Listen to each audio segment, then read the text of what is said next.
Hello and welcome back to Let's Code Physics. This is episode number 6 in our series on a police car chasing a speeder.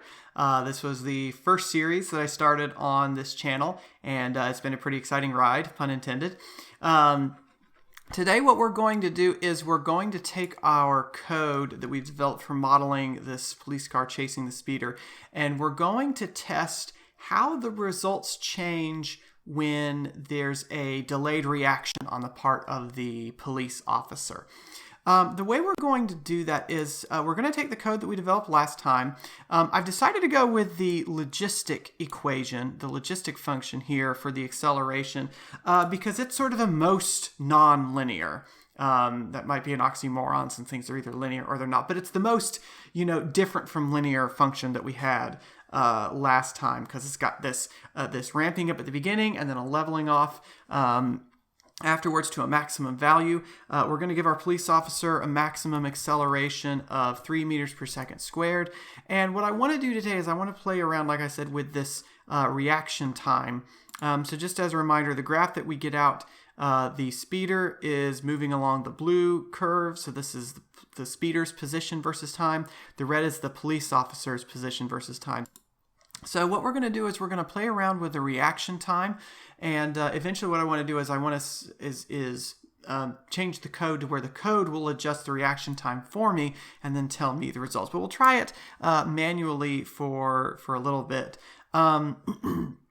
What I want to do with this is start out with just one value. I think it was Chris Higgins suggested on one of the videos to try a reaction time of 3 seconds. So you figure that's the amount of time that it would take for the police officer to see the car, look at the radar, recognize that the person is speeding, turn the car on, shift into gear, press the accelerator pedal, and be going. That should be about 3 seconds. That's probably about right. So what I need to do is I need to change this code so that the acceleration doesn't turn on until after 3 seconds, right? Or until after RTP. I may as well use the variable since I have it. The way I can do that is by having the code only read this AP equals 3, et cetera, line after 3 seconds. My code is already keeping track of the time. So what I can do is I can say if the time, so if our current time, let's see, this needs to be time at I, right? So if the time at the current step in the code is greater than or equal to RTP, the greater than or equal to versus greater than doesn't really make a whole lot of difference because it's at most going to miss one increment, but may as well make it greater than or equal to. So if time is greater than or equal to the reaction time of the police officer, then I want you to do something. Let's bring the AP up here so that it's in the indentation. So if the time is greater than the reaction time, then do that. Otherwise, that's what the else means, is otherwise set the AP equal to 0. Then we're going to do an end there, and it's automatically going to take care of the indentation for me. Okay. And let's hit save. So this means the acceleration is going to be 0 until we get a time greater than the reaction time. Now that poses a little bit of a difficulty because I wrote this assuming that I picked these values for K and T0, assuming that the police officer would start accelerating at 0 seconds. So if you go back over, for example, to the GNU plot graph, so the graph of the acceleration is this green curve here. Then basically it's assuming, my previous code assumed that my acceleration was starting at 0, and if I wait 3 seconds, that means it's going to start here. That the police officer is going to go from 0 and jump up to this value. So what I need to do is I need to offset that curve again by the reaction time of the police officer. Fortunately, I can automatically do that just by saying minus RTP. So this is the only place where the time appears in the calculation. So if I subtract RTP, then I'll have offset this graph to the right by RTP, whatever we set that to be. Let's see. So that should work. Let's see what we get out. So I think I'm going to leave this red graph out. And let's have the new graph be green. So the red is going to be if the police officer's reaction time is 0, meaning it's an instantaneous reaction. The green curve is going to be offset by a little bit, meaning it's going to be offset by the reaction time. So let's see what we get here. Save and execute. Okay, so we get of course we get a different graph because the police officer is not moving until 3 seconds in. Let's see what a difference it made in terms of the time and in terms of the distance. So in terms of the time, we're going from 34.88 to 39.9. Now that's interesting to me because if I take the difference between those, the difference is 5 seconds. So the police officer has a reaction time of 3 seconds, but it results in 5 more seconds for the police officer to catch up with the speeder. The reason for that is the speeder basically has a 3-second head start. So actually, I think I can zoom in on this. So the reason for that is that the police officer is basically giving the speeder a 3-second head start. So the speeder is, going at this really quick velocity here. And the difference between the red and the green curve is that the green curve doesn't even start until the 3-second mark. And so basically the police officer now has that much more distance to catch up with. If you imagine the blue curve going way, way, way up here above the screen into your ceiling or something. And so I find that interesting because the difference is 5 seconds, not 3 seconds. So it's not necessarily the same thing. In fact, let's study this a little bit. So if I take 5.02 and divide it by 3, I get a ratio of about 2/3. Okay, so I get 1.67 and some change. So I get a ratio of about 2/3, which makes sense because 5 is about 6. Let's see what happens if I change the reaction time, if I get the same ratio. So let's make the reaction time now 2 seconds.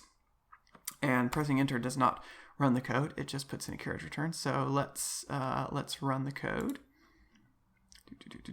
Okay. So let's see. So this one changed to a time of 38.25 seconds. So let's take 38.25 minus the original of 34.88. And basically what I'm doing here is I'm just crunching some numbers, trying to see if there's some sort of proportionality between the two.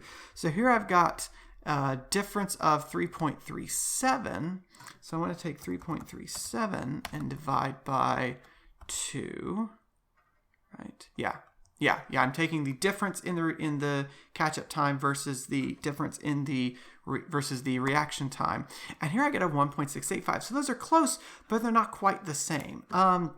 So I'm getting a little tired of having to do that myself. So we're going to find a new variable as, let's see, let's call it tdiff for the difference in the reaction time. So our original time for the police officer to catch the speeder was 34.88. So we're going to take time of I minus 34.88.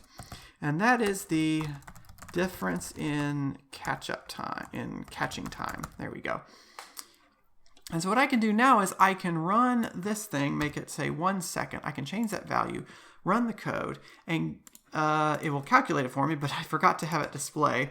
I tell you what, we don't really need this max acceleration anymore because we're fine on our acceleration function. So let's have it display tdiff. And let's run that again. Okay, so I've got a tdiff now of 1.7. So I take 1.7 divided by the reaction time of 1, and of course I get 1.7. I knew that was going to come out, of course.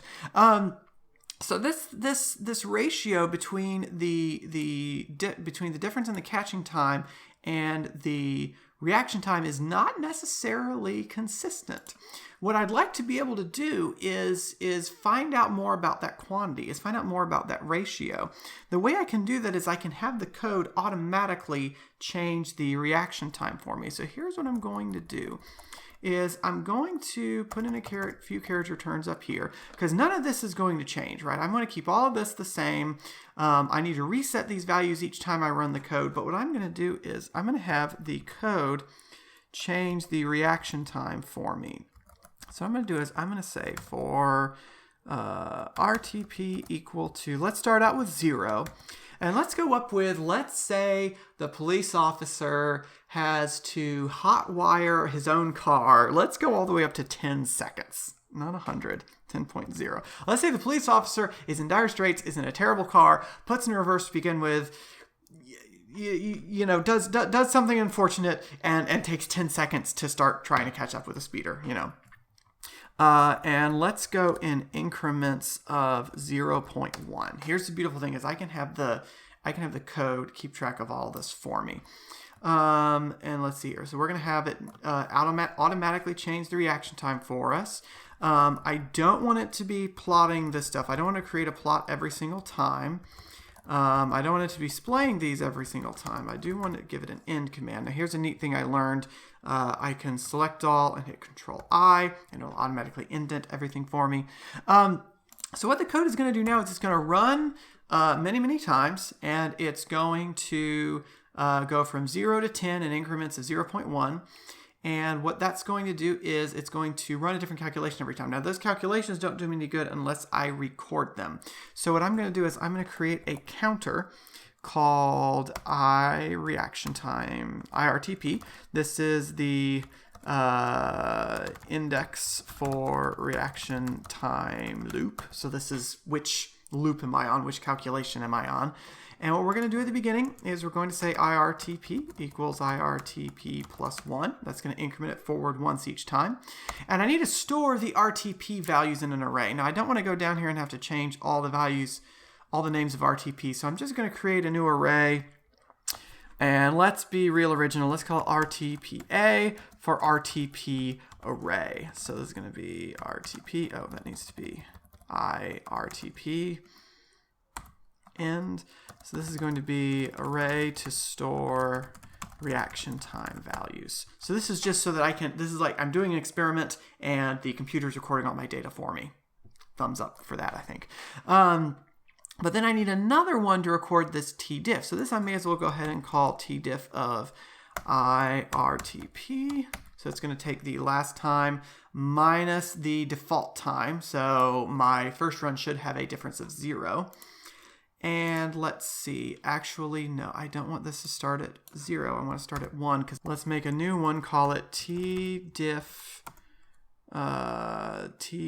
ratio IRTP, going to equal tdiff of IRTP divided by this 34.88. So this gets me the actual difference, and this gets me the percent difference, or the relative difference, if you will. Okay, and then at the end, I'm going to graph those. All right, now I just made a major change in my code, so I want it to tell me when it is doing stuff. So I'm going to have it, this is going to result in a lot of stuff showing up on the screen, but I'm going to have it display for me RTP so that I know that it is proceeding all right and not getting hung up somewhere. Okay, so I've made this big loop around my original code. That's the best thing you can do with a code, is make a code that works and then make a big loop around it so that you can have the computer do the experiment with it. And I think we are good to go here. So let's give this a try. And so let's see, depending on how long this goes, I may fast forward this next part on the video. So we'll see how it goes. Oh, and we are off to the races.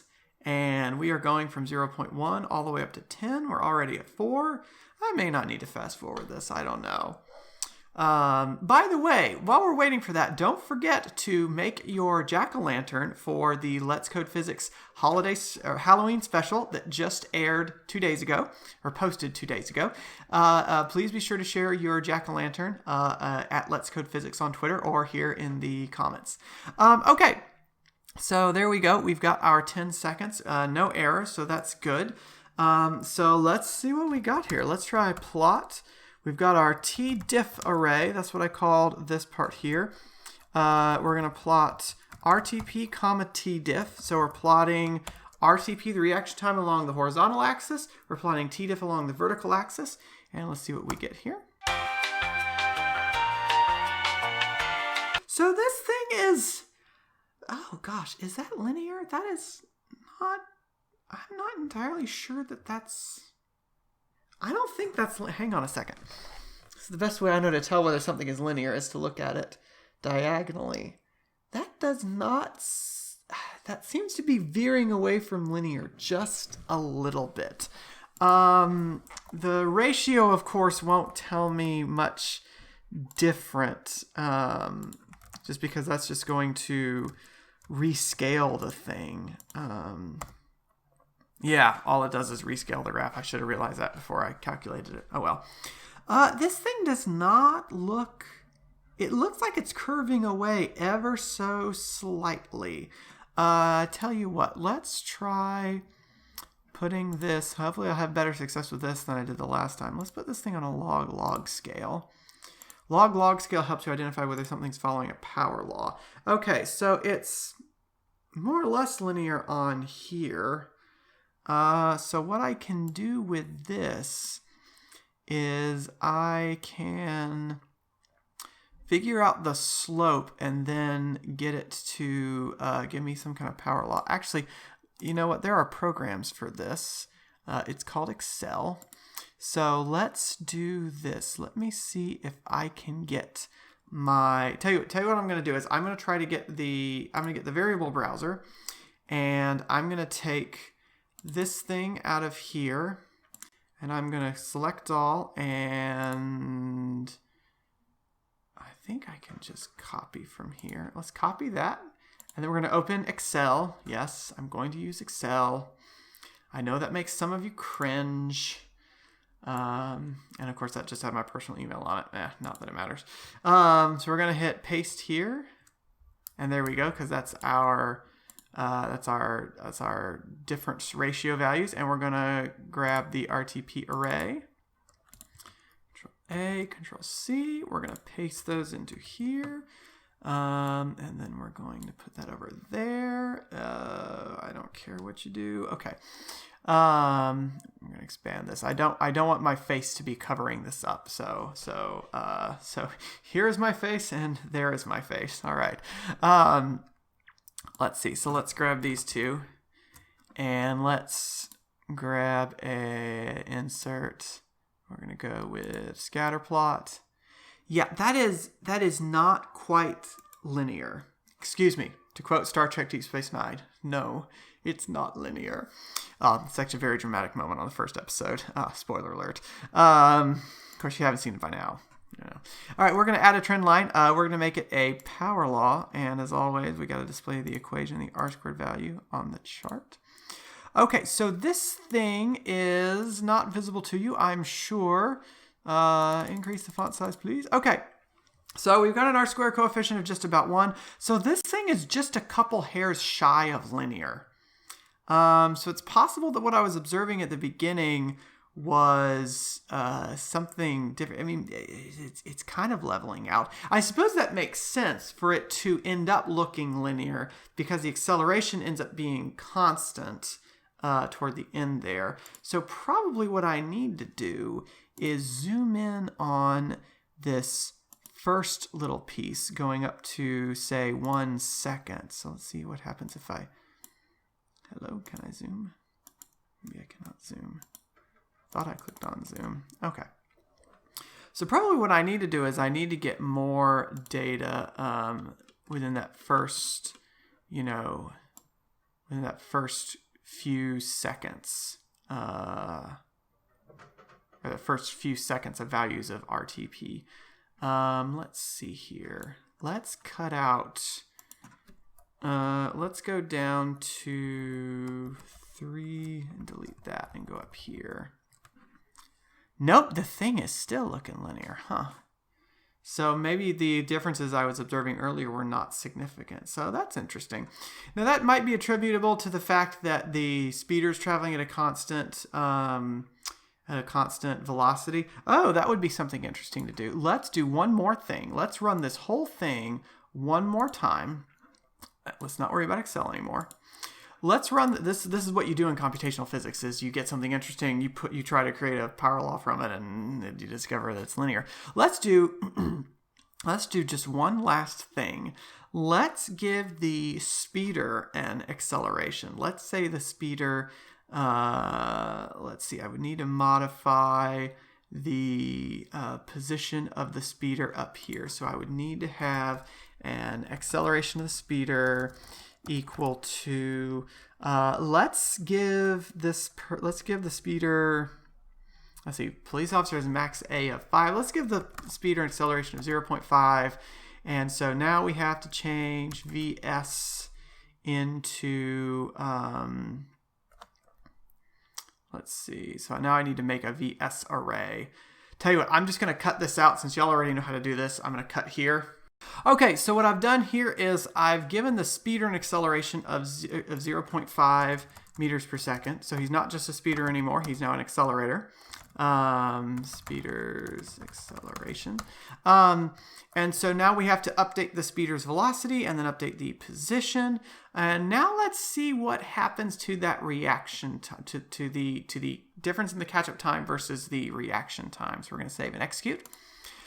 We now know this is not going to take too terribly long, so I don't mind reminding you again. Please be sure to post your jack-o'-lantern from the Let's Code Physics Halloween special. Looking forward to seeing those on Twitter at Let's Code Physics or in the comments of the Halloween special. We've got 3 more seconds of reaction times to go through. 2 more seconds.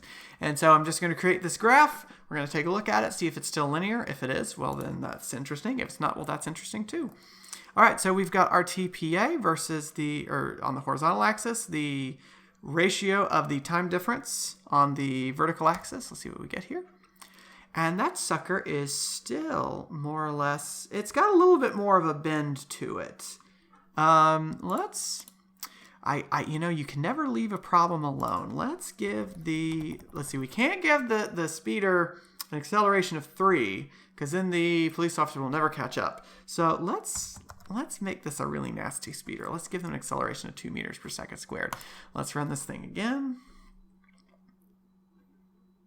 Oh, and now this is going to take longer because it's taking more steps for the police officer to catch up with the speeder. So I think I am going to fast forward through this part.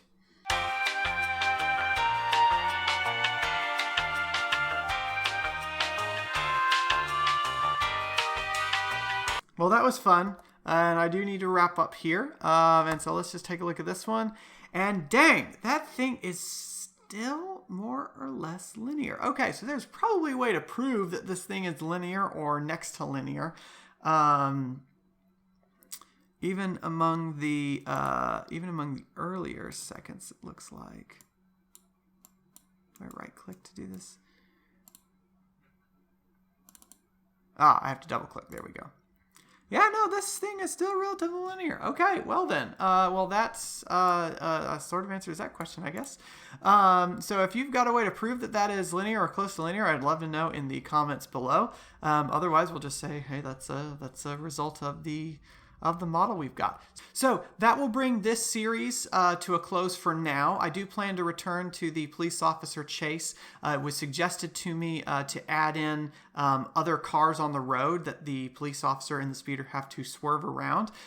For that, I'm going to have to do a little bit of thinking, a little bit of pre-planning to figure out how to model that, and I'm also going to move the code over to VPython for that so that we can more easily animate the other cars on the road as well as the police officer and the speeder. So thanks so much for watching. I'll see you next time. Bye-bye.